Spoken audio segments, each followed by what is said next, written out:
Boa tarde. O Antônio já me apresentou aqui. Meu nome é Luciana Raso, sou diretora-geral da Escola de Governo da Fundação João Pinheiro.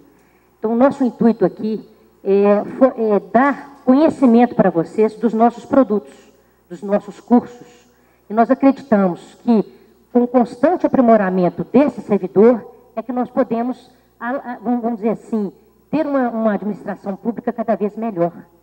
Sem essa qualificação do cidadão, sem esse servidor público cada vez mais qualificado e aprimorado, nós não temos o desenvolvimento econômico, que é a outra etapa aqui da palestra de hoje aqui de vocês. Então, eu vou passar um pequeno vídeo sobre a Escola de Governo da Fundação João Pinheiro.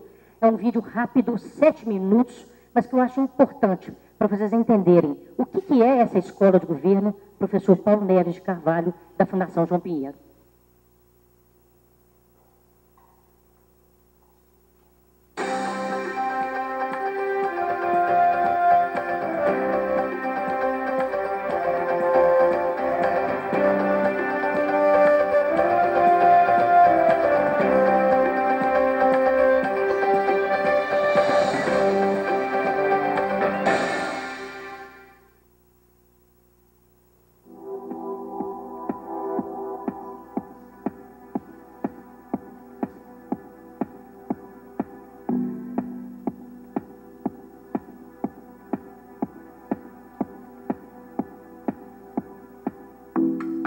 A Escola de Governo Professor Paulo Neves de Carvalho, da Fundação João Pinheiro, faz história na formação, capacitação e qualificação de servidores públicos, contribuindo para a modernização e a profissionalização da administração pública em Minas Gerais. O projeto Rondon, que está dentro do curso de graduação, ele tem por objetivo levar o conhecimento desses alunos para a administração pública, até mesmo federal. O fato de, durante o curso, eu ter tido a oportunidade de fazer estágio extracurricular, o estágio obrigatório, de ter podido participar de intercâmbios, ter feito cursos no exterior e agora estar formando e entrar na carreira como PPG realmente supera expectativas. Em toda a sua trajetória, o curso de Administração Pública tem sido avaliado de forma positiva. De 1997 a 2003, o curso obteve conceito A no antigo Provão do Ministério da Educação. Em 1999, a revista Guia do Estudante destacou a Escola de Governo com 4 estrelas pela excelência do curso, em uma avaliação realizada entre mais de 1000 cursos em todo o país. Em 2006, o curso de Administração Pública conquistou o primeiro lugar nacional entre os cursos de administração de todo o Brasil no Exame Nacional de Desempenho dos Estudantes, o ENAD, realizado pelo INEP-MEC. Ainda em 2006, o curso recebeu a pontuação máxima de 5 estrelas no Guia do Estudante Abril. Em 2009, no ranking Índice Geral de Cursos do IGC, a Escola de Governo manteve a nota máxima entre as 7 universidades e 14 instituições de ensino isoladas que obtiveram nota 5. Ser a melhor faculdade de Minas Gerais e a 9ª do país no Índice Geral de Curso significa para nós, mais do que orgulho e satisfação, um desafio. Resultados assim são conquistados com a soma de vários fatores, entre eles a alta exigência nas provas do vestibular para a admissão de novos alunos, além de um corpo docente qualificado. Os professores, não precisa nem falar, são pesquisadores, de ponta aqui do estado de Minas Gerais, estão dentro da fundação, estão trabalhando com os temas que eles ensinam, então assim, é tudo muito organizado mesmo. Com 2 unidades, a escola se divide entre os cursos de graduação e mestrado no campus da Pampulha e os cursos de capacitação e especialização em administração pública no campus Brasil, onde são oferecidos ainda cursos de especialização por demanda específica de instituições públicas ou privadas. Exemplo de tal demanda é a parceria formalizada com a Polícia Militar de Minas Gerais para a oferta de cursos de especialização em segurança pública e cursos de especialização em gestão estratégica de segurança pública.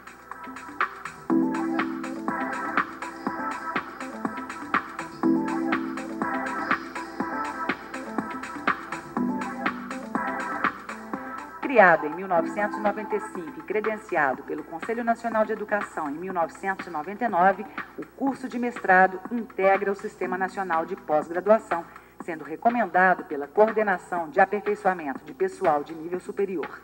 A área de concentração do mestrado é em Estado, instituições e gestão de políticas públicas. Em sua última avaliação, o mestrado obteve conceito máximo.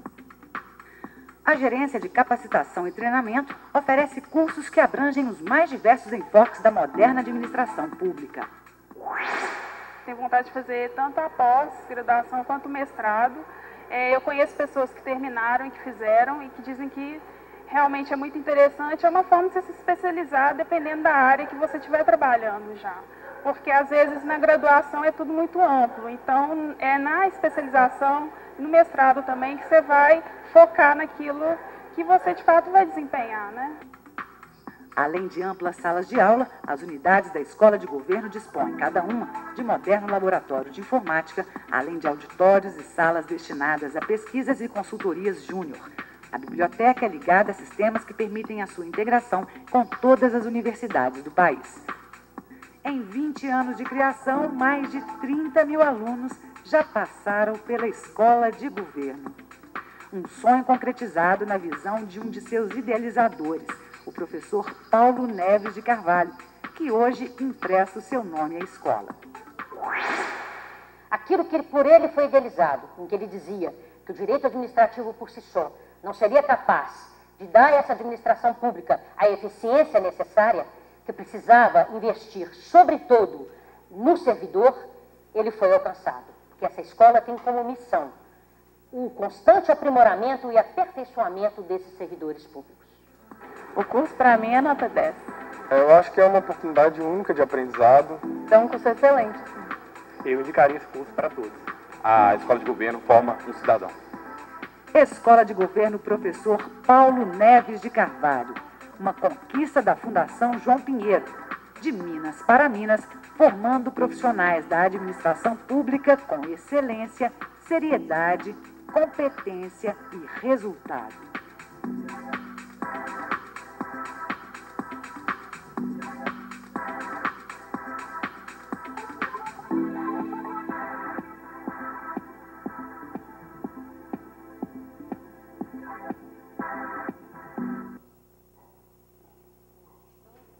O intuito com esse vídeo, né, só para poder mostrar para vocês a estrutura e os nossos produtos. Conforme foi visto aí, nós temos cursos de graduação, de especialização, de capacitação e de mestrado. E o nosso intuito aqui, né, o enfoque maior da nossa apresentação vai ser no curso de capacitação, que eu vou falar mais no finalzinho. Por quê? Porque eu acho que, para vocês aqui, para o público-alvo aqui de hoje, né, que são, vamos dizer assim, o público do município, são cursos de curta duração, que eu acho que são os produtos que mais, a curto prazo, vamos dizer assim, seriam os produtos que vocês mais iriam atendê-los a curto prazo. Como foi dito aqui, né, nós estamos no nosso 20º aniversário da Escola de Governo, e é importante que se diga que a Escola de Governo, ela é uma escola de vanguarda. Por quê? Porque a emenda constitucional número 19, de 98, ela que determinou na Constituição que fosse feito o quê? O constante aperfeiçoamento do servidor público como um mandamento constitucional. A Escola de Governo ela é anterior a isso, né? Ela é de 1992, a reforma é de 98. Então, uma coisa que é importante que a gente possa colocar para vocês aqui, né, a missão que é promover a modernização e profissionalização da administração pública, formando e aperfeiçoando quadros técnicos em todas as esferas de governo e difundindo novas técnicas de gestão e desenvolvimento de estudos e pesquisas na área de administração pública. A Fundação João Pinheiro, ela alia o quê? Os pesquisadores, que têm uma grande experiência. Então, o nosso corpo docente é formado por mestres e doutores e pesquisadores. Então, acontece o quê? Para a sala de aula, esse corpo docente, ele leva a experiência de uma atividade que é diuturna, né? O que dá a essa escola a excelência que ela tem, né? A excelência que é dada pelo quê? Pelos índices, como vocês viram aqui no vídeo, do MEC né, dos índices de IGC, enfim, né, a escola, ela é, vamos dizer assim, tem os índices altos, né, de aprovação. E vocês viram ali que o nome dessa escola chama-se Professor Paulo Neves de Carvalho. Muitos aqui, não sei se já ouviram falar do professor Paulo Neves de Carvalho, mas o professor Paulo Neves de Carvalho, ele se preocupava principalmente com o município. E ele dizia o seguinte: nada adianta, nenhuma reforma administrativa, ela é suficiente se você não der o foco em quem? Naquele que faz a máquina funcionar. Quem é que faz a máquina funcionar? São os servidores, são os agentes públicos, né? E esses precisam de um constante aperfeiçoamento, de um constante aprimoramento. Essa é a missão da Escola de Governo da Fundação João Pinheiro. E uma coisa importante que a gente tem aqui é o curso nosso de graduação. O curso nosso de graduação é o único no mundo a ter o quê? A ter as pessoas, quando fazem o vestibular para ingresso no nosso curso de graduação, eles já fazem ingresso, vamos dizer assim, a primeira etapa de um concurso público. Por quê? Depois de 4 anos da graduação, além deles receberem uma bolsa de estudos, eles, ao fim desse curso, eles já são colocados na administração pública estadual. Então, a Secretaria de Planejamento, quando esses alunos estão no 7º período, em outras palavras, no último ano, a Secretaria de Planejamento já faz um diagnóstico da administração pública estadual e verifica onde nessa administração pública eu estou precisando de um servidor com aquela qualificação, com aquele perfil, né? E aí, então, ele, nesse último ano, ele já faz o estágio onde ele vai prestar os seus serviços depois, né?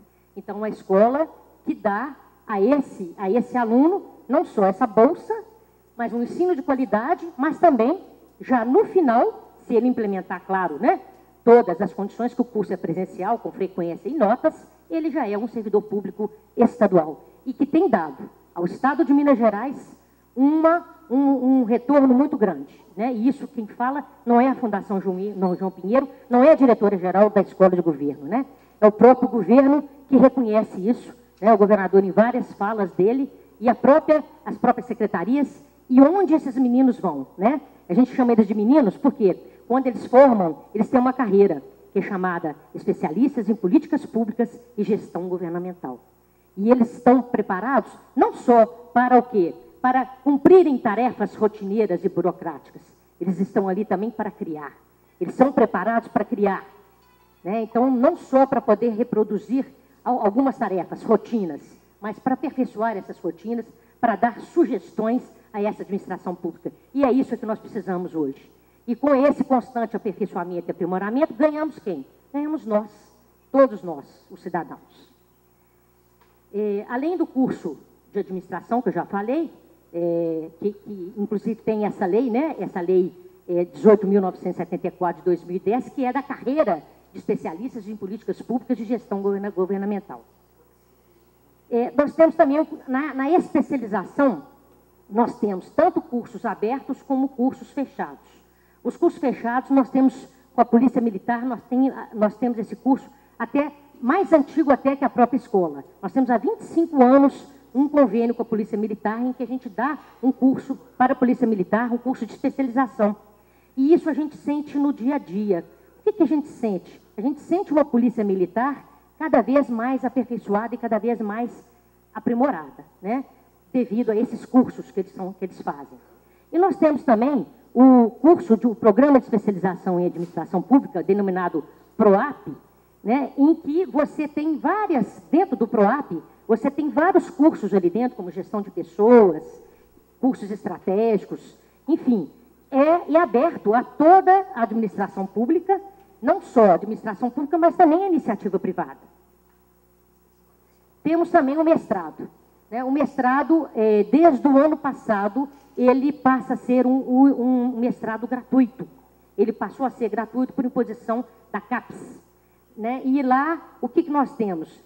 No mestrado, o nosso corpo docente do mestrado, como eu estou falando para vocês, são pesquisadores da Fundação João Pinheiro, todos com curso de doutorado, né, e pós-doutorado, e que dão a esses alunos a sua experiência, Então, eles aliam o quê? A pesquisa ao ensino, né? E dá um retorno para a sociedade muito grande, porque o aluno começa a desenvolver um determinado tipo de pesquisa que depois vai dar um retorno muito grande para a administração pública como um todo.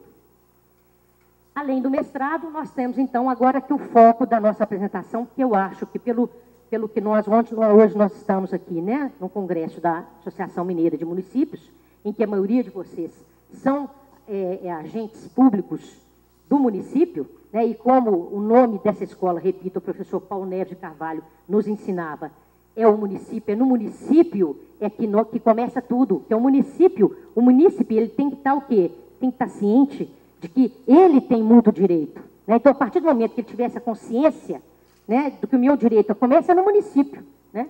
Aí sim nós teremos uma cidadania. Então, aí nós temos o quê, gente? Nós temos, no curso de capacitação, os cursos diretamente contratados, né? Então, nós temos lá prefeituras, órgãos, entidades estaduais ou federais, a própria iniciativa privada, mas também temos cursos abertos. Então, digamos que uma prefeitura interesse por algum dos nossos cursos de capacitação, mas não tem, vamos dizer assim, um número suficiente para poder lotar uma classe. Por exemplo, eu não tenho 40 alunos, eu tenho 10. Então, pode fazer parte desses cursos abertos, né, e que são oferecidos pela escola de governo. Aqui nós fizemos, nessa lâmina, vocês têm mais ou menos uma visão geral dos cursos de capacitação que nós temos. Então, lá, em grandes áreas, nós colocamos ali em 4 grandes áreas, que é de planejamento e gestão estratégica, que é gestão de políticas públicas em rede, gestão estratégica com enfoque em BSC, gerenciamento de rotina de processos básicos, elaboração de indicadores. Temos gestão de pessoas, que é gestão estratégica de recursos humanos na administração pública, liderança e gestão de pessoas na administração pública, liderança e negociação, taxador, atendimento ao público e estratégias de comunicação. Na parte lá de gestão, orçamento e finanças, formação de pregoeiros, licitações e contratos, ciclo de orçamento e planejamento, gestão de convênios e elaboração de projetos para captação de recursos, controle de adimplência no cadastro único de convênios. E na gestão de informação, a gestão da informação e do conhecimento, gestão da segurança da informação, gestão de projetos de software. E outros também, outros enfoques, por exemplo, agora mesmo, nesse mês de maio, nós estamos oferecendo o curso de português e redação oficial, e também, me parece, um curso de licitação, né? De licitação básico. Então, esses são os cursos oferecidos pela Escola de Governo. Agora, os nossos professores estarão no estande do governo amanhã e depois, de 1h da tarde às 3h da tarde, para atendê-los. Digamos que vocês têm interesse em algum curso, quer saber mais, aprofundar mais sobre os cursos nossos de capacitação ou de outros, né, nós estaremos com o nosso estande. Nós preparamos para você, tem um folder, vocês têm um folder, só para mostrar para eles, nós preparamos para vocês também um folder, em que lá tem, vamos dizer assim, um resumo, né, dos nossos produtos.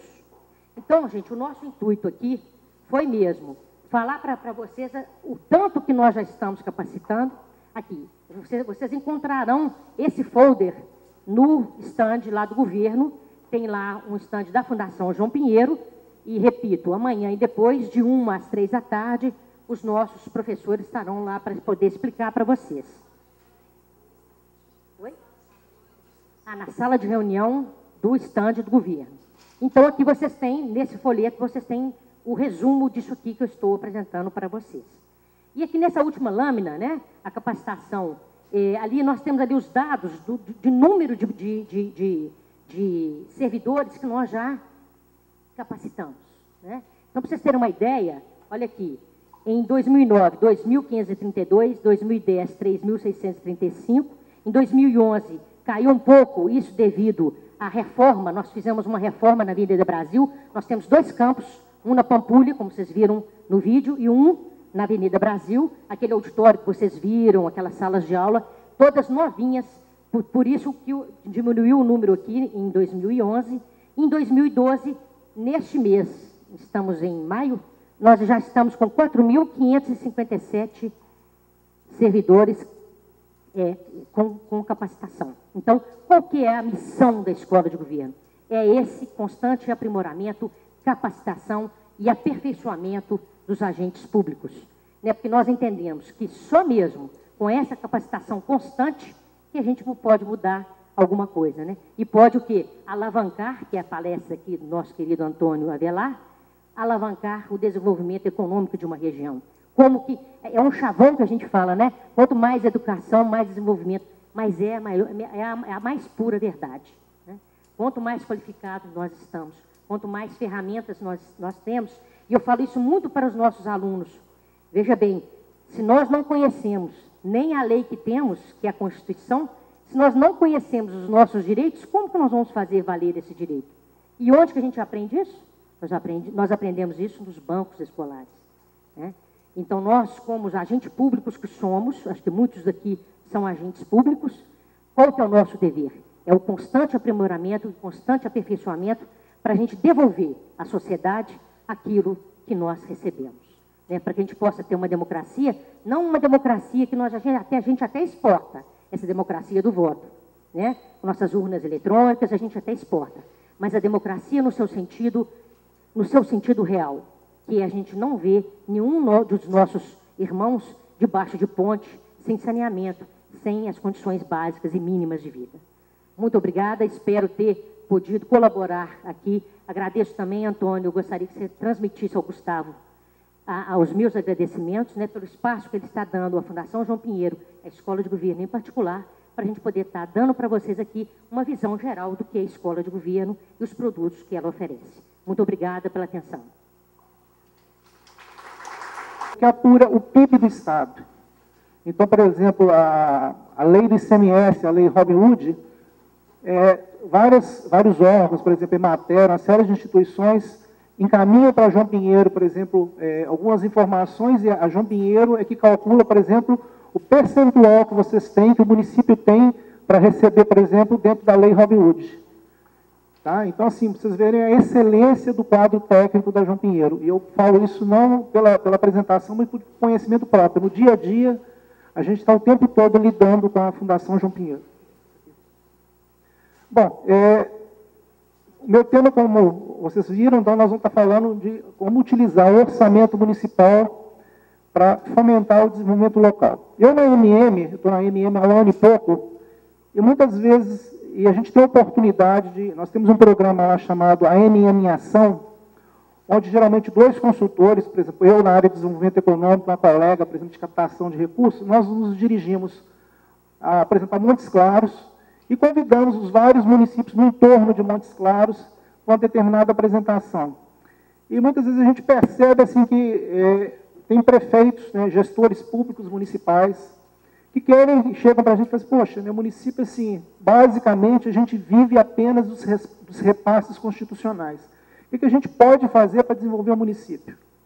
E claramente nós estamos cansados de saber que município onde há desenvolvimento econômico sustentável, a prefeitura vai ter menos encargos na área social, uma série de outras, na área de saúde principalmente, que é aquela história, quem não tem emprego acaba se desaguando nos programas sociais, ou seja, sobrecarrega a área de assistência social, a área de saúde pública da prefeitura.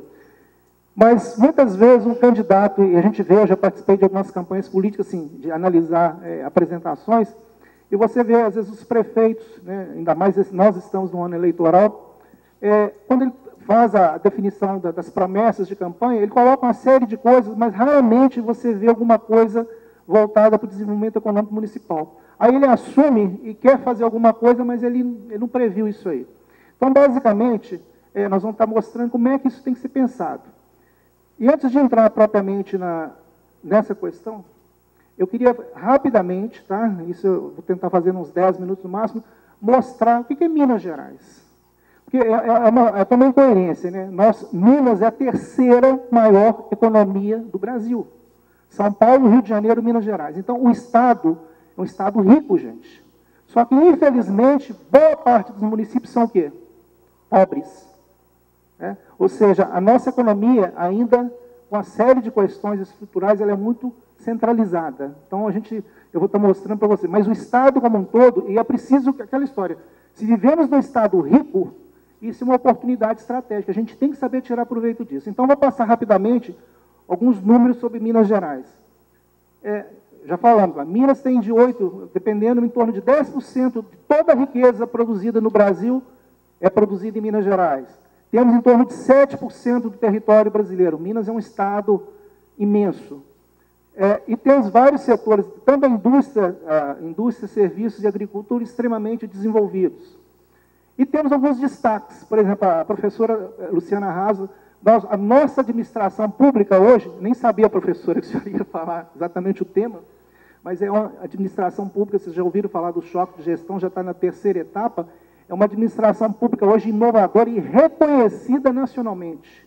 É comum virem gestores de outros estados conhecer o que aconteceu, que história é essa desse choque de gestão de Minas Gerais, porque aqui Minas, a gente está na vanguarda hoje da administração pública estadual. Somos a segunda maior população do país, já tinha falado 7%, para vocês terem uma ideia da dimensão de Minas, nós temos uma área territorial equivalente à França, Suécia, Espanha e Japão. Para vocês verem o que é Minas Gerais. Ou seja, nós moramos num estado que é quase como se fosse um país, comparativamente a alguns países da Europa. Agora, como vocês vão estar vendo aí, rapidamente, Minas, prefeito de estatística, de trabalhar Minas Gerais, o governo do estado, há alguns anos, criou 10 regiões de administração. Então, coloquei alguns números, a minha apresentação vai ficar disponível para vocês, então esses números depois vocês podem estar vendo com mais detalhe. Então, eu vou passar mais rapidamente.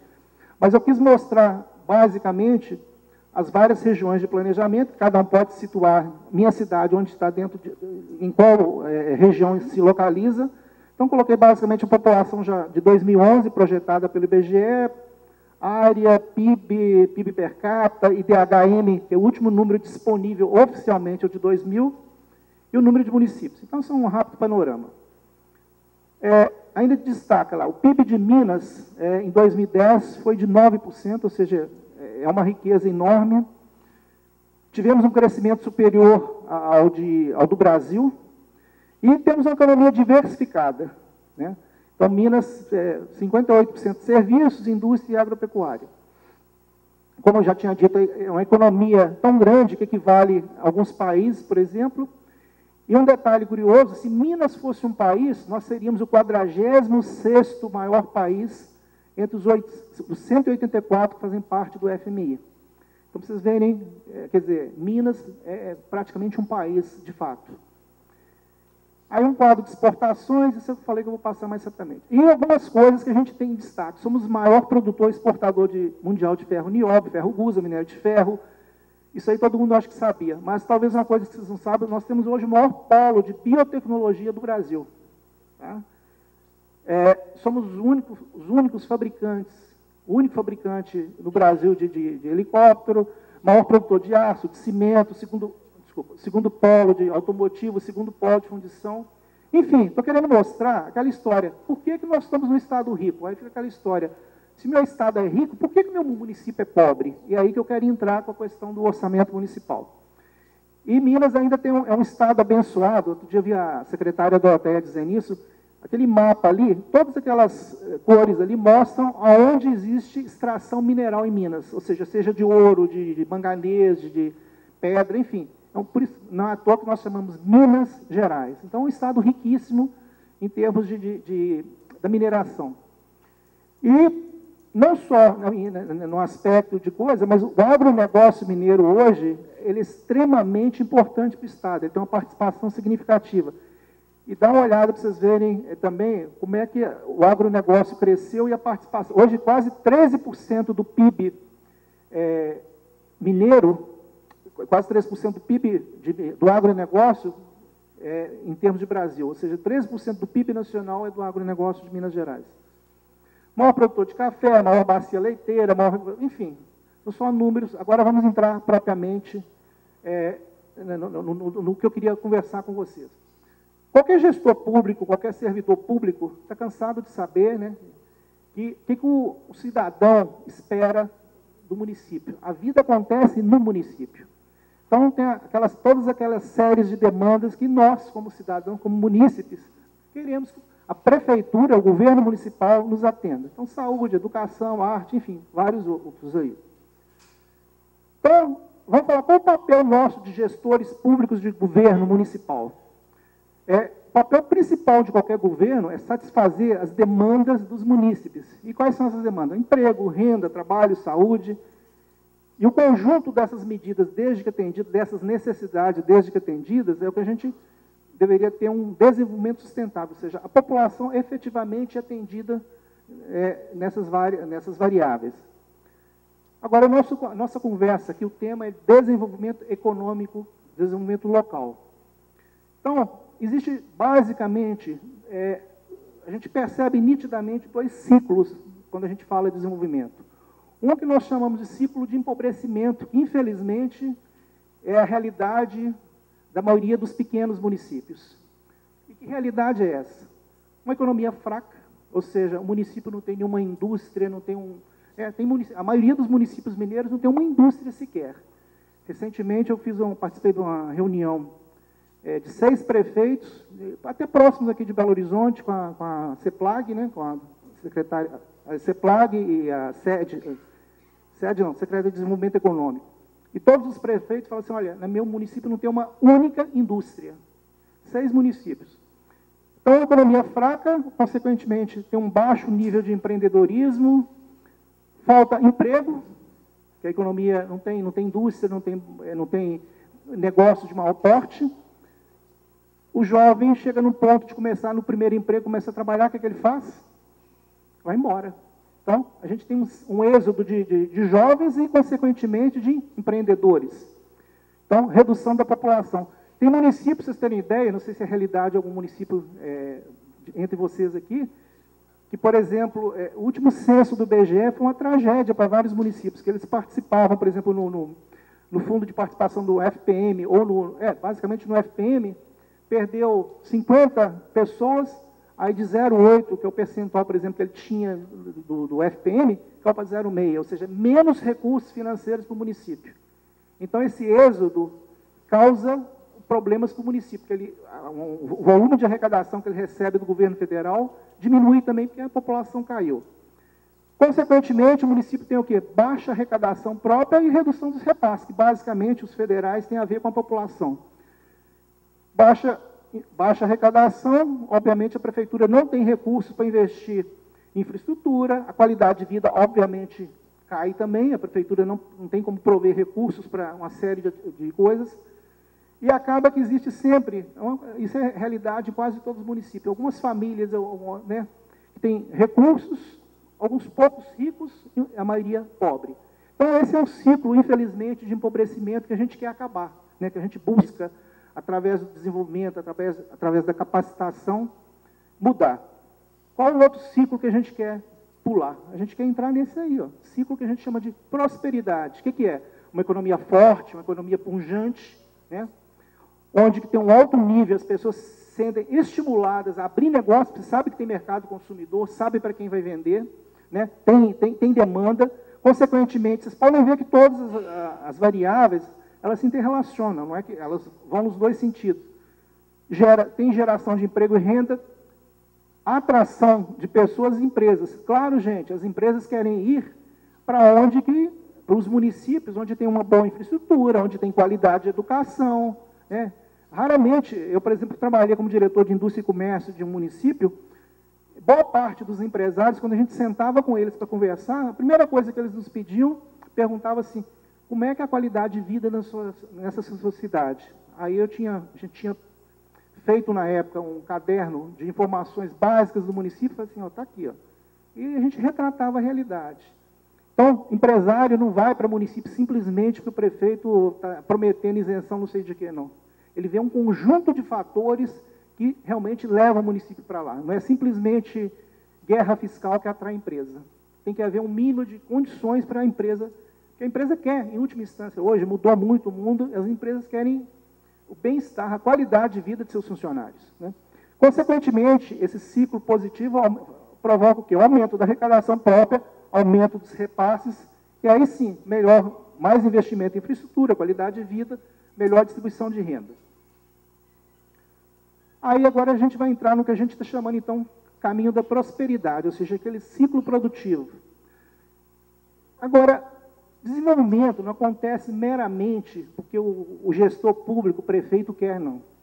Na verdade, tem que haver vontade da população, junto com a somatória daquelas instituições que já existem no município, por exemplo, CDL, Associação Comercial, que se junta com a prefeitura em busca de melhor qualidade de vida.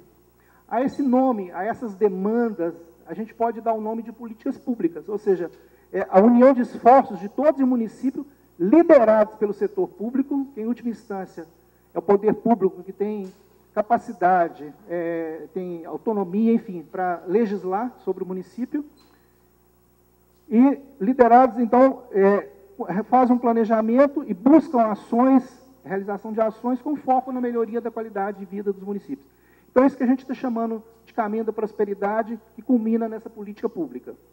Então, quando um possível candidato, prefeito, ou mesmo prefeito, a importância de estar envolvendo a comunidade, a população nesses programas em função disso, para uma definição de uma política pública voltada ao desenvolvimento econômico.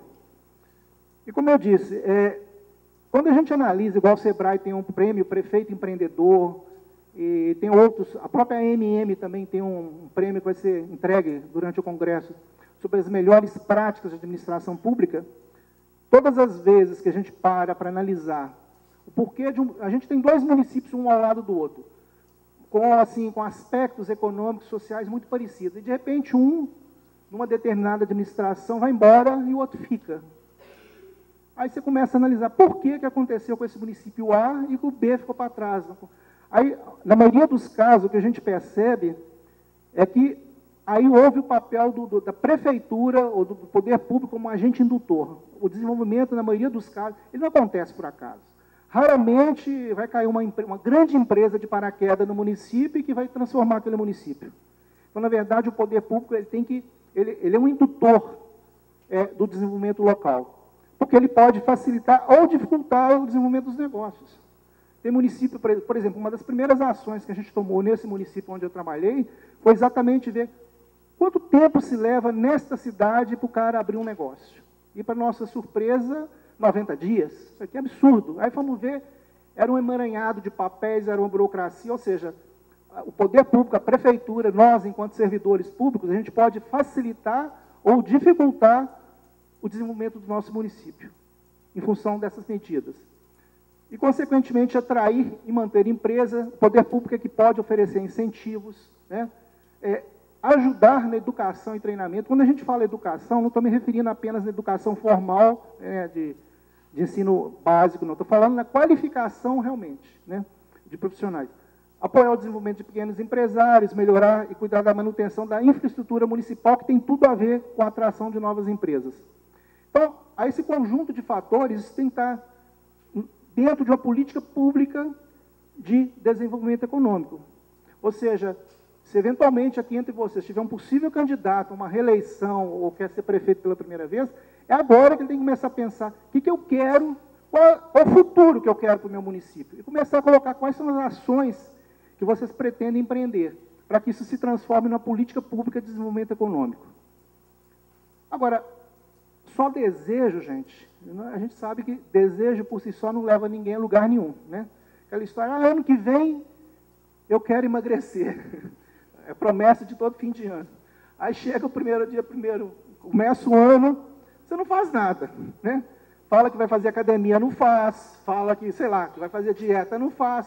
Então, ou seja, política pública de desenvolvimento econômico sem recurso, não adianta. Não adianta, por mais bem intencionados que seja o prefeito, né, quem quer que seja, sem recursos não está. Aí é onde que entra a história do orçamento municipal, né?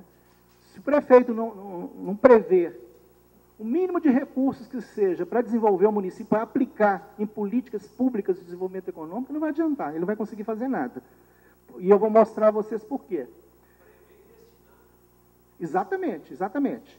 É aí que nós vamos entrar exatamente. A partir da Constituição de 88, os nossos legisladores, os constituintes, eles criaram 3 leis cujo objetivo é exatamente integrar as atividades de planejamento e orçamento e assegurar o sucesso da ação governamental. Ou seja, o Brasil, de 88 para cá, passou por um processo, vamos chamar de modernização da administração pública muito grande, só que muita gente não percebeu isso. Eu, por exemplo, quando estava na prefeitura, falar disso aqui, troço chato, ninguém percebia, entendia essas 3 leis como ferramentas, como instrumentos de planejamento e de efetivação, de possíveis efetivações daquelas demandas, daquelas ações que a gente queria. Então, existem, vocês devem conhecer, acredito que a maioria de vocês aqui devem estar ligados à área pública, né? Então, PPA, LDO e LOA, de alguma forma, vocês devem ter ouvido falar dessas 3 letrinhas.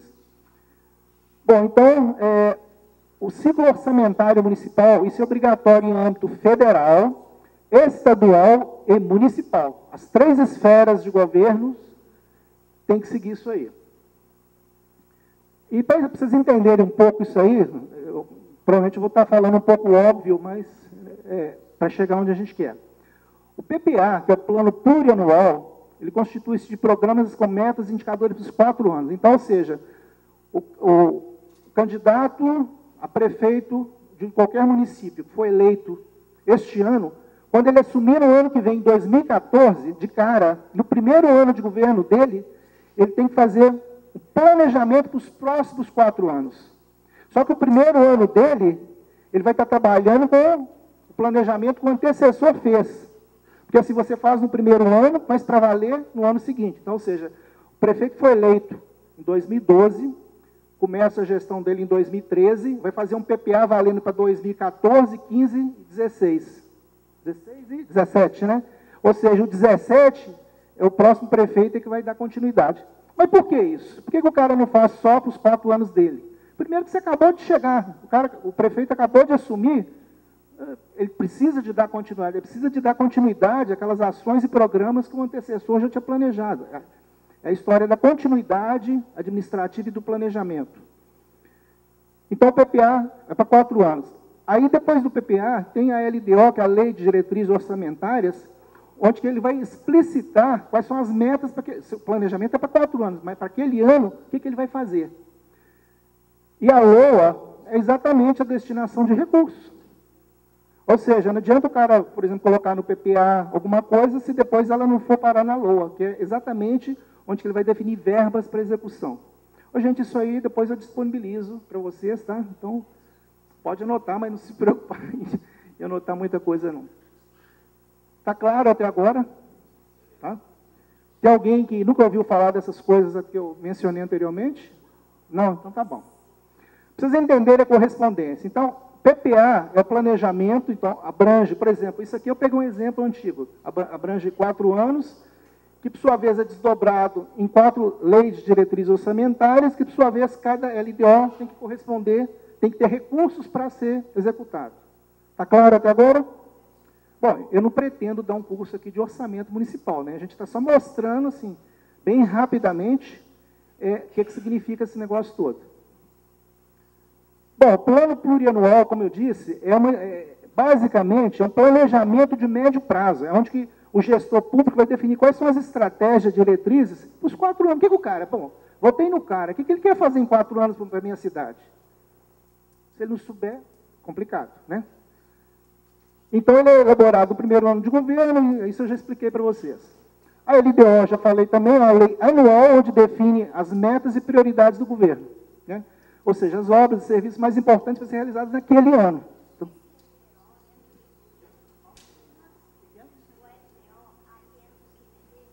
entra?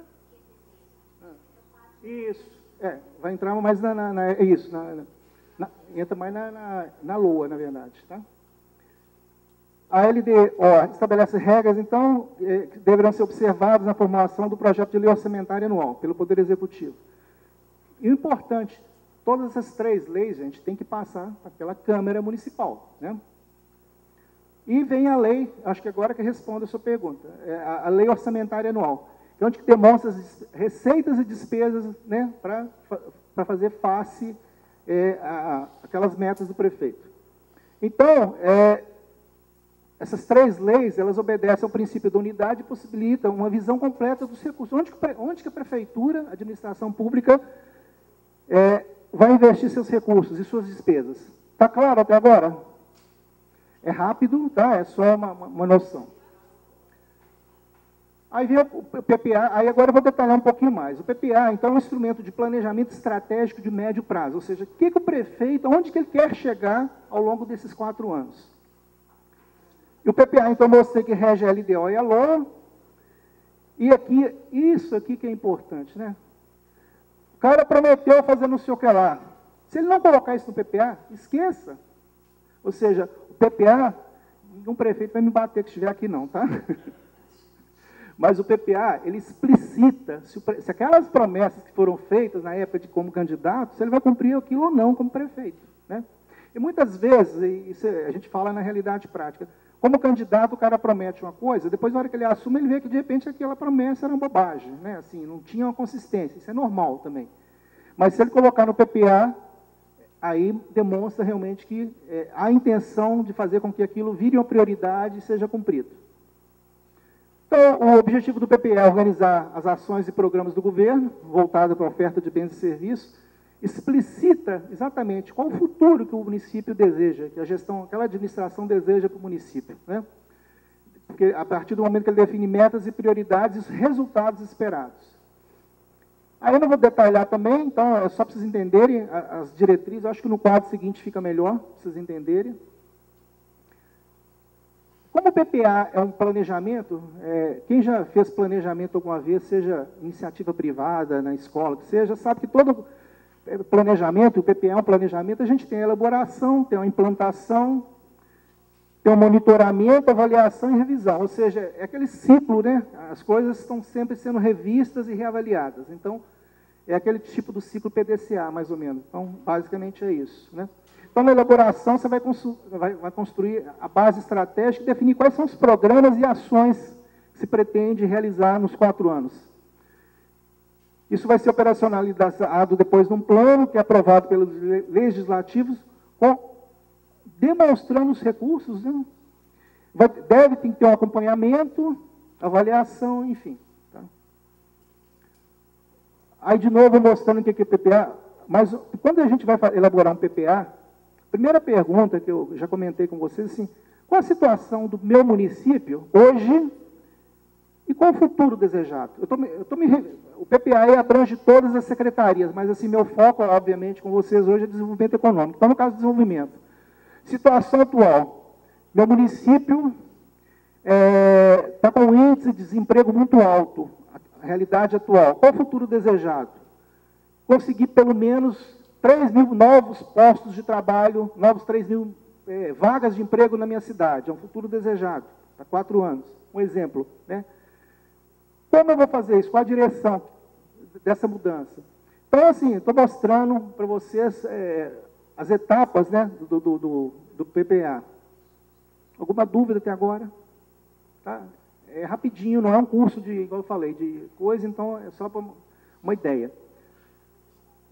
E o importante, gente, aqui dá uma visualização melhor, o plano plurianual. Então, por exemplo, vou dar um exemplo para vocês. Quando eu citei essa questão de emprego, por exemplo, uma das diretrizes que nós traçamos no município que eu estava, uma delas era exatamente isso.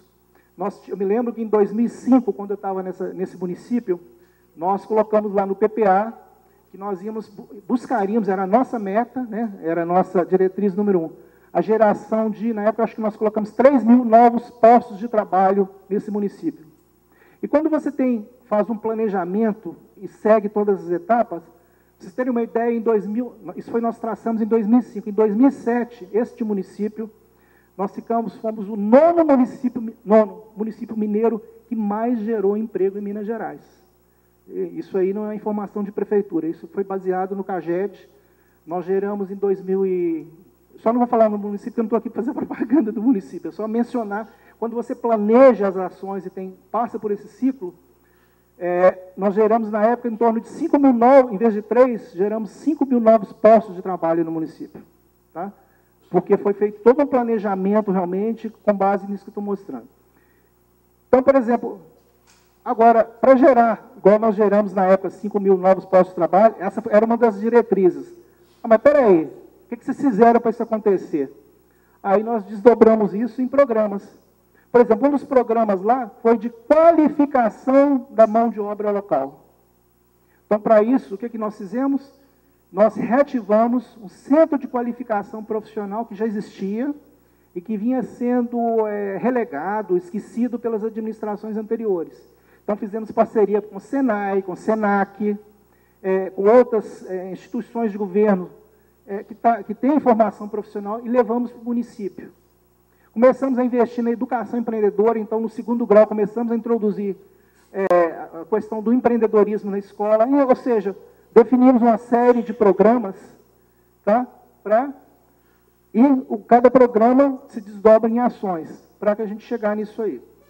A história que eu falei, ano que vem eu quero, você tem um exemplo de perder peso, né? Então, perder peso é a minha diretriz. Um programa de, sei lá, de reeducação alimentar, que seja, pronto. Primeira ação, contratar, por exemplo, um nutricionista ou rever a minha dieta diária, é uma ação. Segunda ação, todo final de semana ou todos os dias fazer uma caminhada de 3 quilômetros. Segunda ação. Terceira ação, me dê um exemplo aí. Eu ainda não entrei nesse programa, então... outra ação. Oi? Outra ação. Abolir do meu cardápio refrigerante. E cerveja não.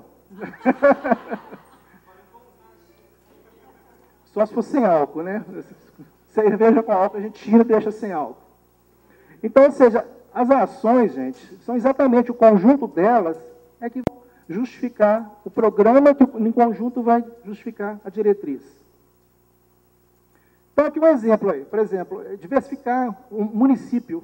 Pode colocar lá, e eu acho que a maioria tem que buscar isso, porque é uma outra coisa que a gente constata na realidade, que o desenvolvimento econômico, todo município desenvolvido tem uma economia diversificada. Nós temos casos em Minas Gerais de municípios que tinham uma economia pujante, mas baseada, ancorada numa única empresa. Eu não vou citar nome de municípios, porque seria deselegante. Mas o que aconteceu? De repente, aquele setor, aquela atividade econômica, aquele setor industrial, teve alguma crise internacional, alguma coisa, a empresa reduziu drasticamente os seus negócios. De repente, desligou, demitiu, não sei quantos mil funcionários, ou seja, o que aconteceu com o município? Foi lá para o buraco. Então, diversificação econômica, seja para qualquer porte de município, tem que ser uma diretriz, uma meta, uma busca. Então, esse exemplo que eu dei, diversificar a economia. Programa, atração de empresas, por exemplo, de base tecnológica, que são o que a gente chama hoje de empresas limpas, né, economia limpa, e que tem um valor agregado maior, principalmente os jovens têm uma atração muito grande para esse segmento, né?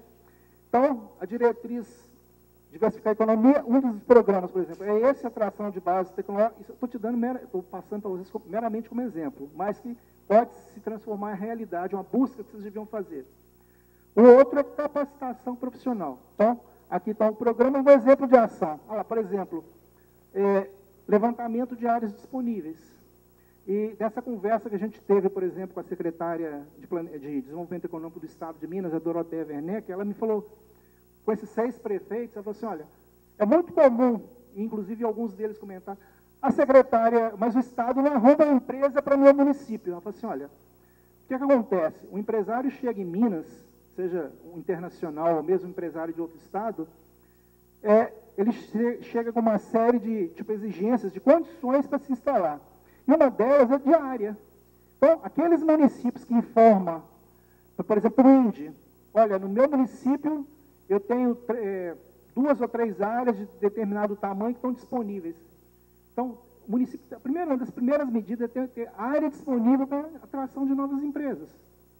Porque é um processo que a gente sabe que leva um tempo.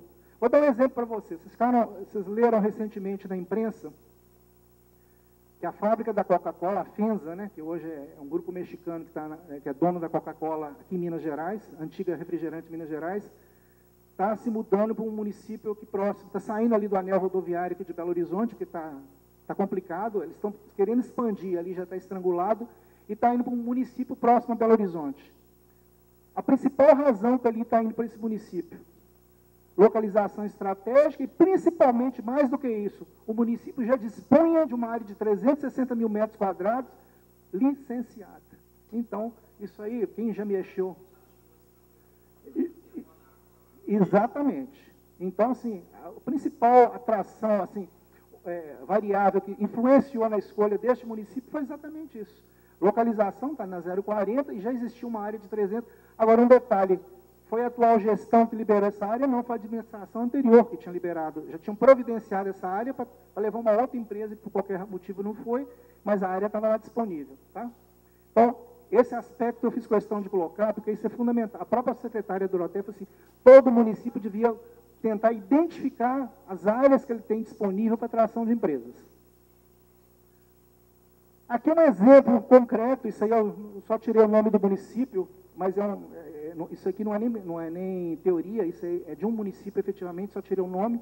Por exemplo, divisão de agropecuária, programa de abastecimento. Olha lá, construção do matadouro, ou seja, vocês podem ver, isso estava dentro do PPA, olha lá, cada ano tem a especificação de quanto vai se gastar, e aqueles valores ali estão no orçamento municipal. O que adianta o prefeito falar assim, eu quero construir um matadouro no primeiro ano de governo, quer dizer, colocar lá, ter a intenção, se ele não explicitar isso no PPA? Ele não vai fazer isso nunca nos 4 anos. Porque ele só pode executar aquilo que está planejado no PPA. Porque vocês viram que isso passa pela Câmara Municipal. Dificilmente ele vai conseguir inventar alguma coisa que não esteja ali planejada, até porque esses documentos, esse ciclo orçamentário, exatamente a ideia dele, por trás dele, é exatamente orientar, quase não, é obrigar o gestor público a se planejar para fazer com que as coisas aconteçam. Então, vocês estão um exemplo concreto aí. Bom, agora, de orçamento, acho que ficou claro mais ou menos como é que a coisa funciona? Acho que ficou, né? A experiência nos mostra também isso aqui, ó. Meu município precisa se desenvolver. Aí você conversa com o gestor público, prefeito, só que ele não tem na prefeitura ninguém que pense no desenvolvimento do município, ou seja, que efetivamente seja pai das ações disso aí. Então, uma das coisas que a gente aconselha, eu tenho aconselhado todos os municípios, criem na sua prefeitura, independentemente do porte da prefeitura, um departamento que seja, alguém que vai cuidar, pensar no desenvolvimento econômico local. Mas não é pensar, ou seja, vai transformar essa vontade, essas ações em prática, né? Essa diretriz em prática. Gente, é o que eu falei, desenvolvimento não acontece por acaso. Ele tem que ser pensado, ele tem que ser buscado, ele tem que ser planejado. E as experiências, quando eu falei de prêmio, prefeito, empreendedor do Sebrae e outros prêmios, quando você começa a estudar as práticas, os municípios bem-sucedidos, todos eles demonstram que tinha alguém pensando no desenvolvimento, alguém que planejava, alguém que se articulava com a sociedade para fazer com que as coisas acontecessem. Ou seja, o gestor público, o prefeito ou o governo municipal, ele funciona como um promotor, um agente promotor, e articulado com a sociedade, planeja uma série de ações para que isso aconteça. Né?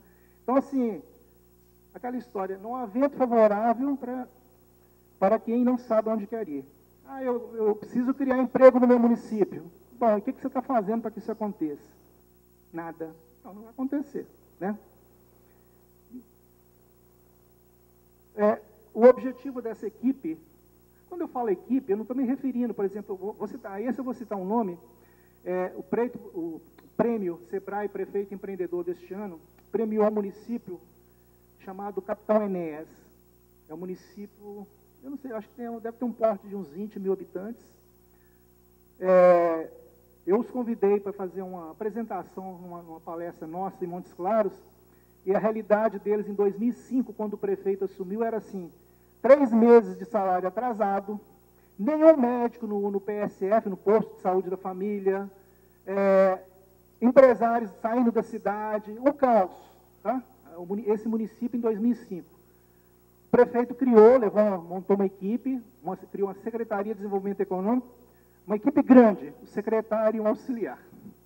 A equipe dele, ele tirou uma foto, falou, Walter, cadê a sua equipe? Não, aquela mesinha minha, quando eu não estou lá, a menina senta, porque é isso aí. Mas, em compensação, levaram agora recentemente não, um tempo atrás, conseguiram atrair, em função desse trabalho, uma empresa para lá, Marluvas, que foi coisa, e mudou completamente, eu vou dar um dos exemplos desse município aí, mas mudou completamente a realidade. Mas por quê? Porque eles sabiam onde eles queriam ir, então se estruturaram para isso. E essa equipe, gente, o objetivo, essa pessoa, esse agente de desenvolvimento, qualquer que seja o nome que se dê, ele vai exatamente supervisionar programas, ele vai buscar realmente quais as ações, o que pode ser feito para desenvolver o município.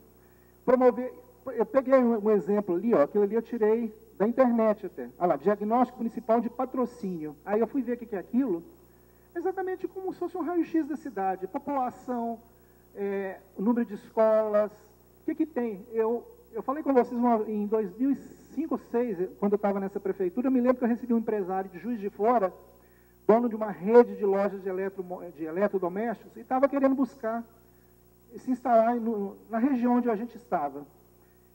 E ele virou para mim e falou assim, ó, já estive nessa cidade A, cidade B, cidade C, e agora estou na sua cidade e queria ver qual é a realidade do município, o que tem aqui. Eu tirei, na época eu tinha saído do forno que nós fizemos um documento que na época eu chamei de perfil socioeconômico do município, daquele município. Eu falei assim, vê se isso aqui te atende. Ele regalou os olhos e falou, poxa, parabéns. Vocês são, eu já estive em 4 ou 5 cidades, você é a única cidade que está me mostrando isso aqui. Aí ele folheou, e adivinha onde que ele instalou a loja dele? Na nossa cidade. Tá? Porque o empresário ele quer saber. Isso mostra para o empresário, realmente você sabe, você é um gestor, você sabe o que está acontecendo na sua cidade. Então é muito importante isso aqui, não precisa de contratar grandes pesquisadores. Hoje você entra no site, por exemplo, de uma Fundação João Pinheiro, entra no site do IBGE, entra no site da CEPLAG, enfim. Com a internet, eu falo assim, só não faz e não sabe, não tem alguma informação quem não quer. Porque o mundo, ao contrário, a gente hoje tem um excesso de informações. Então hoje, você não precisa de contratar, gastar, se o município não tiver condições, não é por falta de dinheiro que você não vai saber a realidade do seu município. Hoje tem tantas ferramentas gratuitas, basta entrar na internet, você tem um diagnóstico do seu município assim, super atualizado, sem sair da sua cidade, sem gastar um tostão que seja. Tá? Oi? Com certeza. Meu tempo jamais está esgotando, mas eu vou tentar dar uma acelerada aqui. Procurar opinar sobre concessões de incentivo fiscal, ou seja, essa equipe que eu chamei lá, a secretaria, o departamento de desenvolvimento, eu estou mostrando para vocês o que esse pessoal vai estar fazendo, ou essa pessoa vai estar fazendo. Implementar as ações previstas na Lei Geral Municipal. Vocês já ouviram falar da Lei Geral Municipal? Ou da Lei Geral da micro e pequena empresa nos municípios? Gente, essa Lei Geral, ela é uma espécie de uma carta de alforria para as micro e pequenas empresas, assim, ela tem um papel crucial no desenvolvimento dos pequenos municípios. Ela realmente, assim, ela traz uma transformação enorme nos municípios, porque ela dá tratamento privilegiado, diferenciado para as micro e pequenas empresas, assim, então transforma a economia municipal. E essa lei foi sancionada em 2006, nós já estamos em 2012, ou seja, 6 anos depois, agora na abertura solene lá, o superintendente do SEBRAE falou que até agora 400 municípios, ou seja, em torno de 50% dos municípios mineiros sancionaram essa lei. E um detalhe, tá? A lei geral, quando ela foi editada, é uma lei federal, ela previa que até em 2 anos, 100% dos municípios brasileiros tinham que ter implantado isso aí. Ou seja, se vocês pegarem uma cartilha, qualquer coisa do SEBRAE, se um promotor público do seu município pode chegar para o gestor e mandar ele assinar um TAC e falar, você tem tanto tempo para sancionar essa lei. Tá? E assim, é uma lei mais do que falada e ela só traz benefícios para os municípios. Tá? Então a lei geral é super importante para qualquer município. Mas assim, depois, numa outra conversa, a gente pode estar falando sobre isso. Então, essa equipe, então, tem esse papel, né, de estar implementando as ações previstas na lei geral. eu vou passar também... Bom, isso aqui é importante. O que a lei geral objetiva? Basicamente, ela reduz a burocracia, ela melhora a prática tributária dos pequenos municípios, ela prioriza, isso é uma coisa fundamental, ela prioriza as MPS, as micro e pequenas empresas, nas compras do município, tá? Facilita o acesso ao crédito, enfim, e reduz a burocracia. Outra coisa que parece bobagem, mas super importante em pequenos municípios, são as condições das estradas vicinais. O cara produz tomate, produz não sei o quê, chove, ele simplesmente não consegue sair da propriedade, que o mata-burro caiu, enfim. Tá? É papel da prefeitura. Então, pode ver o verde, é caminho da prosperidade. Eu falei já das áreas, que é importante identificar. Até apresento para vocês onde vai ficar a fábrica da Coca-Cola, exatamente aqui nessa área. Tá? Na 040, ali depois de águas limpas ali. Tá? É exatamente a área que a gente tinha licenciado em 2005. Eu nem sabia, isso aí depois a gente ficou sabendo. Promover o município. O município tem que ser encarado, gente, como qualquer produto mercadológico. A gente tem que aprender a vender o município. Então, eu dei um exemplo também, uma festa junina. Por que não dar um vulto maior para essa festa, virar uma atração, não só para o município, mas para o entorno do município? Toda cidade que eu já ouvi falar tem uma festa do padroeiro da cidade que está na mão da igreja. Chega para o padre e fala, padre, a festa está muito bonita, mas vamos fazer esse troço maior. Vamos aumentar as barraquinhas, não sei. Foi o que nós fizemos nesse município. Não tomamos a festa do padre, não, que a gente não queria confusão com o padre. Mas demos uma dimensão maior na festa. Começamos a divulgar em outros municípios. Criamos uma festa lá que não existia lá na cidade. Enfim, encarar o município como um produto mercadológico, divulgar o município. Vocês já ouviram falar que quem não é falado, e quem não é visto, né, não aparece, não é lembrado. Né? Ali, por exemplo, é um folder da Prefeitura de Belo Horizonte, que eu vi muito bonito, por sinal, ali na transparência não mostra muito. Isso aqui é a divulgação de uma festa junina, feiras comerciais. Por exemplo, em 2005 também, nesse município, nós inventamos uma semana de desenvolvimento. Aí, no primeiro ano, em 2005, nós pusemos 10 estandes na praça principal, conseguimos 3 empresas para mostrar os produtos, aí chamamos o Banco do Brasil, tudo de graça, ninguém acreditava. Tá? o Banco do Brasil botou uma mesa lá, mas nem mandou gente para lá, colocou uns folders lá. Aí, para dar público, nós convidamos as escolas, inventamos horário para as escolas, coitados dos meninos, foram lá para dar movimentação. Isso em 2005. 2006, já tivemos que mudar de lugar. Em resumo, nós estamos ano passado, 2011, essa feirinha se transformou nisso aqui, ó, num espaço de 120 mil metros quadrados, com 120, maior do que esse negócio nosso aqui da MM hoje, em termos de número de expositores. Tá? Assim, o troço cresceu. E o que fizemos? Em vez de municipal, começamos a chamar de regional. Aí nós convidamos os municípios vizinhos também para participar do negócio. Tá? Então, assim, é possível fazer, vocês não imaginam o quanto é possível fazer com pouquíssimo recurso, desde que planejado e colocado no orçamento. Apoiar a comercialização. Todas essas fotos eu tenho a honra de falar que são também dessa época nossa lá. Então, inventamos a feira do produtor, inventamos um punhado de coisas. Tá? Mas o cara produz queijo, um queijo delicioso lá na roça, mas não tem onde vender esse troço. Então, por que não promover nos finais de semana, no local da cidade, uma feira, aproveitar, desenvolvemos o turismo rural, então o pessoal que ia para lá começava a visitar as fazendas, ou seja, dá para fazer muita coisa. Outra coisa também, gente, a gente sabe que é crucial para os pequenos negócios, chama-se acesso a crédito. Né? Aquela história, banco só empresta para quem não precisa. Quem precisa é tanta exigência. Então, hoje tem mecanismos super interessantes. Tem as instituições de microfinanças, tipo, eles chamam, por exemplo, Banco do Povo, tem outros nomes. Tem cooperativas de crédito. E a prefeitura, é o que eu falei, ela não precisa de entrar necessariamente com recursos, mas ela tem como apoiar e promover. De repente, com certeza, isso ajuda bastante. Às vezes, a cessão de um espaço, por exemplo, nós levamos o Banco do Povo para esse município. O que nós fizemos? Simplesmente cedemos um espaço lá num local lá, e a linha telefônica que a gente não cobrava nem nada. Quer dizer, com pouco recurso, a gente conseguiu levar um banco para lá, um banco daquele estilo ali. Acesso à tecnologia. eu acho muito engraçado, eu estou falando aqui enquanto cidadão, quando eu vejo, por exemplo, no Brasil hoje, a Receita Federal exigir que 100% do imposto de renda seja por via eletrônica, né? Até parece que 100% da população tem acesso à internet, tem acesso a computador. Eu acho um absurdo, mas tudo bem. Mas a inclusão digital está aí, não tem como tirar. Mas muitas vezes, na maior parte dos municípios, ainda parece que é em torno de 30% ou 40% ou 30% da população que efetivamente tem acesso a computadores. Então, a prefeitura tem um papel crucial nisso aí.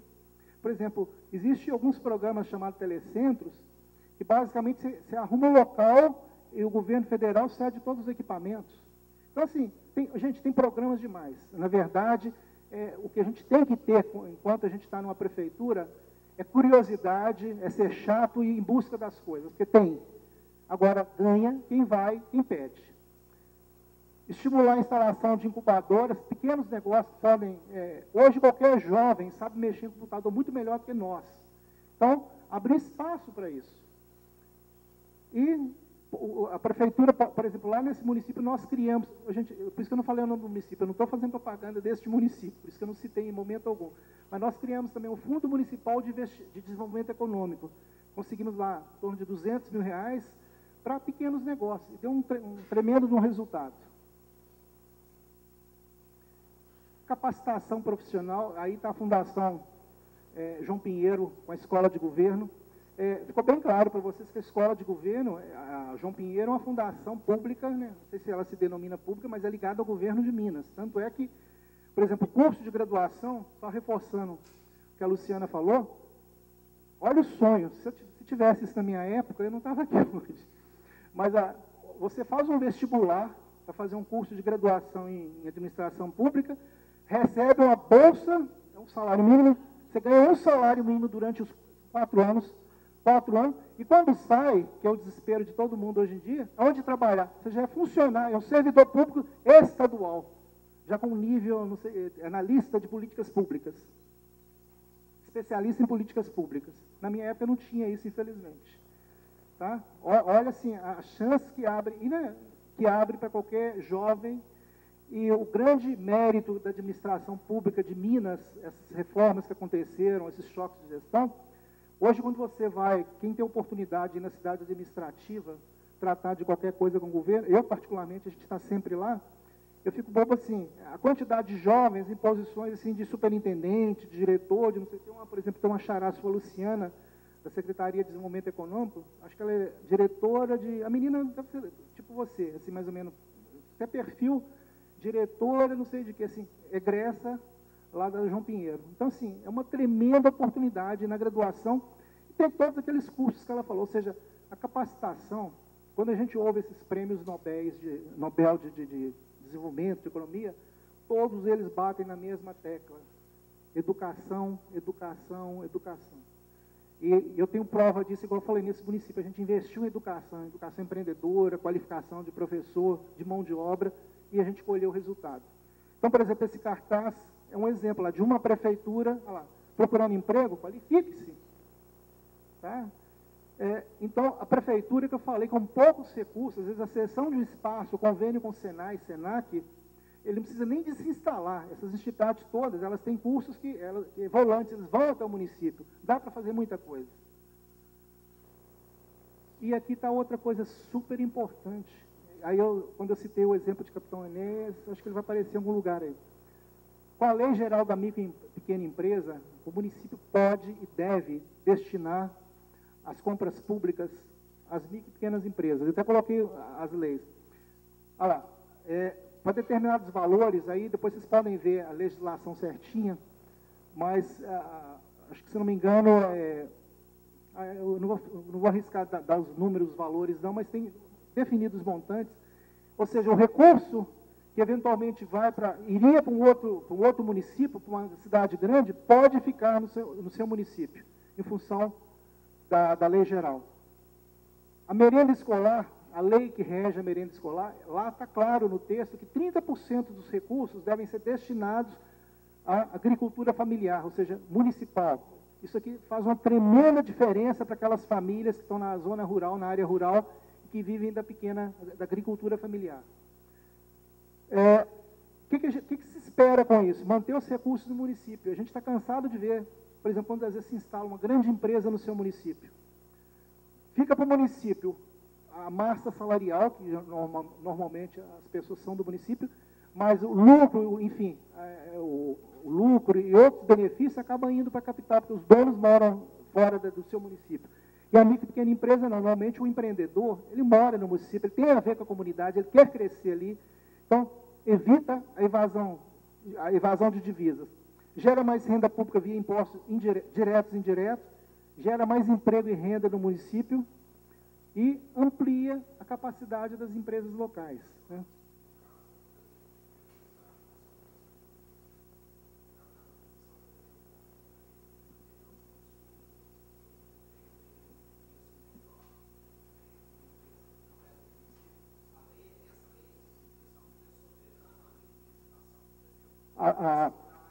A lei geral, ela modifica, ela complementa e modifica alguns artigos da 866, que é a lei que rege a licitação. Para vocês terem uma ideia, a lei geral, na parte de compras públicas, a micro e pequena empresa, ela pode ter uma diferença de preço, parece que até de 20%, para vocês terem uma ideia. Tá? Ou seja, vamos imaginar, respondendo a sua pergunta, entrou uma empresa grande na licitação, com um determinado preço. Aí, essa pequena microempresa tinha um preço 20% mais. É dada a oportunidade para ela para igualar o preço, inclusive. Tá? Você é de qual município que é o seu? Ouro Branco. Depois, se você quiser, você me procura. O nosso site da MM tem toda uma explicação. Pois é. Como é que você chama? O Rodrigo, tem uma coisa melhor ainda. A lei geral prevê licitações exclusivamente para micro e pequenas empresas. Você pode fazer uma licitação direcionada para micro e pequenas empresas. Tá? A lei geral, assim, acho que esses 400 e poucos municípios que faltam implementar a lei, não imaginam o alcance, a importância que isso tem para a economia local. Tá? Em frente, então. Exemplos aí. O caso de Capitão Enéas. Capitão Enéas, nessa administração que eu citei, em 2005, que eles assumiram, a prefeitura não comprava nada no comércio local, nada, zero. Em 2011, 4,5 milhões de compras no município. Não foi por outra razão que ele foi um dos vencedores do prêmio Sebrae Prefeito Empreendedor. Tá? Imagina o que é 4,5 milhões injetado no município pequeno. Isso revoluciona o município. Né? E não é à toa que o cara foi reeleito. Agora, infelizmente não, né? Tudo tem que... Não, tem toda uma explicação. Depois, se você quiser, eu te dou meu cartão, eu te mando toda...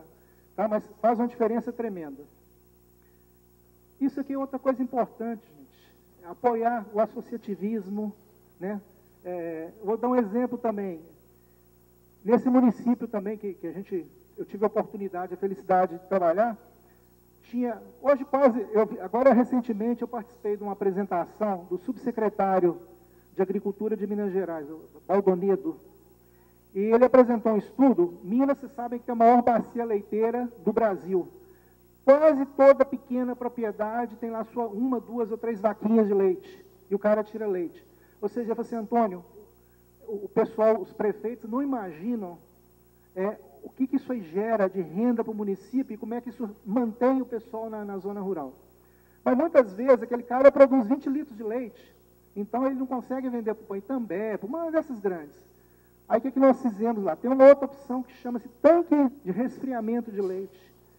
Fala assim, gente, com o nosso apoio, cria uma associação, a prefeitura, nós compramos um tanque desse, né, custou acho que 30 e poucos mil reais, instalamos o tanque, cedemos para essa associação em comodato, e todo aquele pequeno produtor, todo dia pega o leite dele, despeja nesse tanque.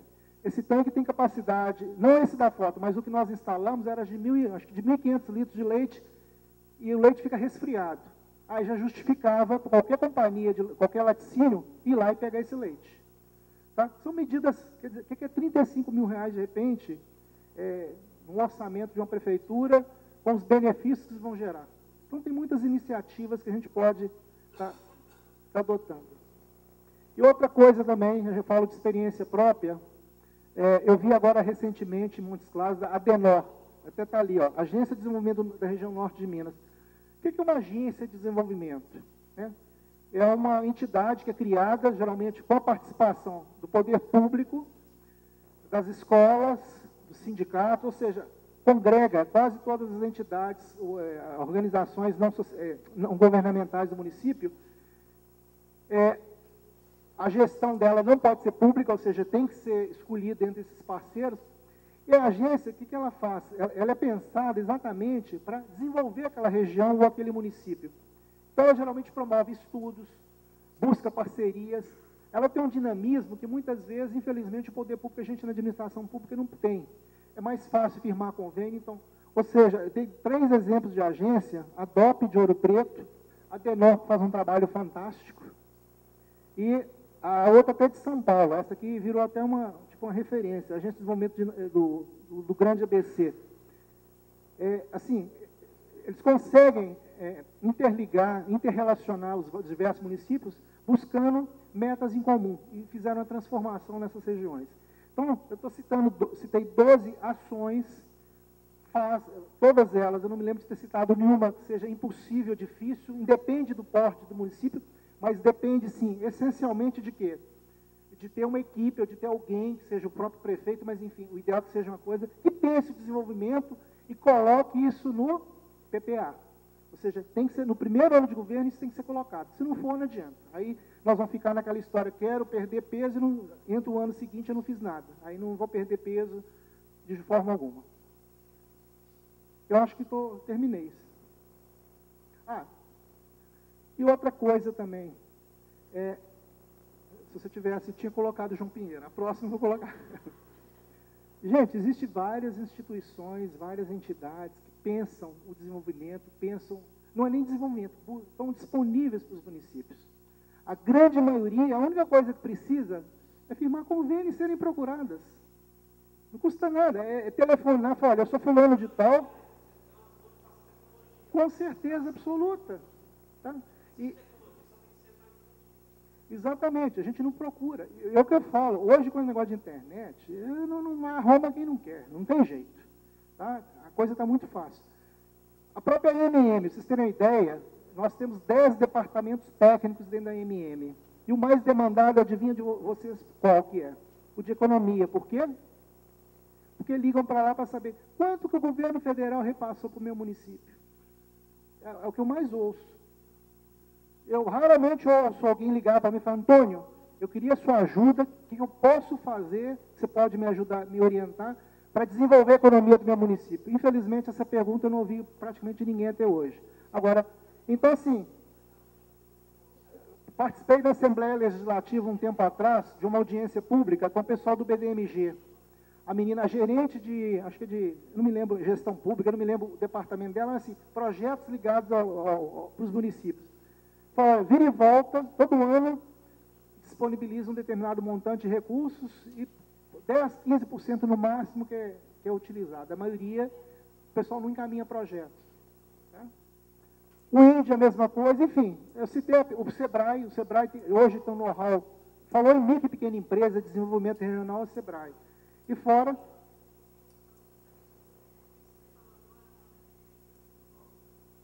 Fazendo aqui um paralelo, né? Acho que a importância da questão da elaboração dos projetos, né? Então, não é fazer propaganda, não, mas a importância desse preparo, né? Quer dizer, a capacitação, no mês passado nós tivemos um curso justamente focado na elaboração de projetos para a captação de recursos, em que foram repassados, inclusive, todos o montante que existe, né, de potencial para a captação no país, que muitas vezes fica ali estacionado, a maioria, por falta de preparo, inclusive, das pessoas que vão estar à frente dos projetos, desde o início da elaboração mesmo até a gestão dos convênios que são firmados, né? Só para... Obrigado. Assim, eu já passei por prefeitura, igual, minha experiência prática foi de prefeitura, né, fora a formação, mas eu fico muito triste, enquanto técnico, enquanto profissional, de ver assim, aquela história, você vê o cara lá, município lá, naquela situação do ciclo lá de empobrecimento, mas você não vê o município, boa parte deles, saindo desse imobilismo, buscando fazer alguma coisa. Tá? Vou dar um exemplo assim, eu sou meio crítico com isso, tá? Mas, por exemplo, convidamos os 853 municípios para assinarem, aqui durante o Congresso, um termo de adesão a um convênio de multas de trânsito. Só para esclarecer para vocês, toda multa, pela legislação, a competência de aplicação de multa, trânsito no Brasil é de esfera federal e estadual, né, em determinadas instâncias. E o município atua de forma subsidiária. Então, assim, toda multa de trânsito, aquele policial militar que trabalha no seu município, que vai lá, multou o cara, que, sei lá, passou um sinal vermelho, estacionou onde que não devia, enfim, fez qualquer... No perímetro do município, municipal, 50% dessa multa pertence ao município. Então, você foi multado, não é um número redondo, só por exemplo, R$100, a multa de... Avançou o sinal vermelho, eu sei que é muito mais do que isso, um exemplo. Então, R$50 é da prefeitura, né, é do município, e 50 do Estado, que aí vai repassar para o DETRAN, para a polícia, para a PM, enfim. Só que para o Estado, mas quem recolhe esses dinheiro, quando você vai lá pagar, o DAF, DAI, sei lá o nome do documento, é do Estado. O dinheiro, a hora que você paga no banco, vai para o governo do Estado. O governo do Estado te devolver aqueles 50, repassar os R$50, que é seu de direito pela legislação, você tem que ter um convênio com o Estado, porque isso é uma exigência legal. Só que, para isso, o município tem que assinar esse convênio, ou seja, é recurso para os cofres municipais. Pois bem, avisamos os 853 municípios. Até meio-dia, só 150 que vieram assinar. A grande maioria, infelizmente, falou assim, que história é essa? O que é isso? Ou seja, poxa, né? Entendeu? Assim, aí reforçando o que a nossa colega ali da João Pinheiro falou, por incrível que pareça, muitas vezes existem recursos estaduais e federais disponíveis, mas os municípios, por falta de capacitação técnica, de elemento humano, não sabem buscar. Bom, gente, o que eu tinha apresentado, desculpa ter me alongado, tá, mas seria isso aí, tá? Então, a gente tem um atendimento da MM aqui ao lado, a gente está disponível para todos os municípios. Fora isso, tem o e-mail. Aí então, esqueci de anotar aqui, ó. Tem um portal da MM, onde são 10 áreas técnicas disponíveis, os municípios não pagam um tostão para ter essas informações. E aproveito para reforçar o pessoal da Fundação João Pinheiro, que não precisa nem dizer, uma entidade, uma fundação de excelência, principalmente nessa área, do corpo extremamente qualificado. É o que eu falei, hoje o SEBRAE tem a felicidade de contar com ex-alunos da João Pinheiro, o governo de Minas não precisa nem dizer isso. O corpo técnico realmente é uma turma jovem, extremamente capacitados, buscando novos desafios, daí a razão do sucesso que tem sido essas gestões de Minas. Bom, muito obrigado, então, um bom congresso para todos vocês.